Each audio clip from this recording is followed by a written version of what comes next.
की। ऐसे काम नहीं चलेगा। देखो, मुझे आज जब हम एएसजेपी को लॉन्च कर रहे हैं तो मुझे याद आ रहा है आंदोलन का दिन, और हमने कुछ साथियों ने मिलकर आईएससी युवा मंच बनाया था। और ये जब लाल कुर्ता देख रहे हैं ना, ये लाल कुर्ता वही आईएससी युवा मंच के लोग पहनते थे। और उसका खौफ ऐसा था पुलिस में कि अगर हम 50 हों तो पुलिस वाले 500 जमा हो जाते थे। उनको पता था अगर ये लाल कुर्ता वाले आ गए तो कुछ न कुछ हमारा नुकसान या परेशान हमको करेंगे, तो जोश कुछ ऐसा होना चाहिए। दूसरी बात कि मुझे याद है जब हम पॉलिटिकल पार्टी बन गए थे और दिल्ली में एक बड़ा आंदोलन हुआ था निर्भया का। तो जब निर्भया का आंदोलन हुआ तो उसमें चूंकि हम लोग लीड तो कर रहे थे, बाद में ये चर्चा हुई कि पॉलिटिकल पार्टी हिस्सा नहीं लेगा। तो हमने कहा फिर कैसे करें। हमने आनंद फानन में एक बॉडी बनाई, CYSS, छात्र युवा संघर्ष समिति। और जब वो निर्भया के आंदोलन में फिर उस आंदोलन को हम लोग लीड कर रहे थे, तो जब हम ये लॉन्च रख रहे थे CYSS का, तब कुछ वक्ता आए, उन्होंने बताया, योगेंद्र जी शायद मेरे ख्याल से उसमें आए और बताया उन्होंने कि आपके इस नाम को देखकर मैं इमोशनल हो गया, चूंकि जब जेपी का आंदोलन था तब हमने छात्र युवा संघर्ष वाहिनी बनाया था। तो CYSS जब वो बॉडी बनी, उन्होंने सभी बच्चों ने खूब दिल्ली में घूम घूम कर काम किया, लोगों को अवेयर किया, और आज ASAP बन रहा है।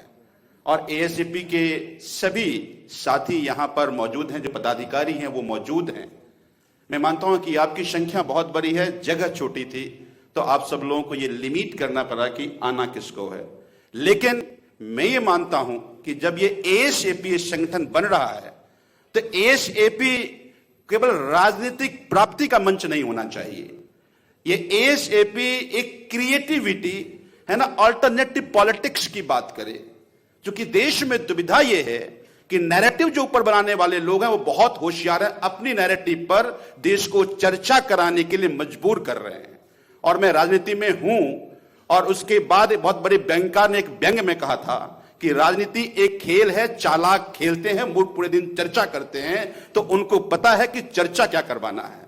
तो उस चर्चा को रोकने के लिए आप सबको एक अल्टरनेटिव पॉलिटिक्स की बात हर गली कूचे में जाकर करना है, यह उद्देश्य होना चाहिए, मैं ये मानता हूं।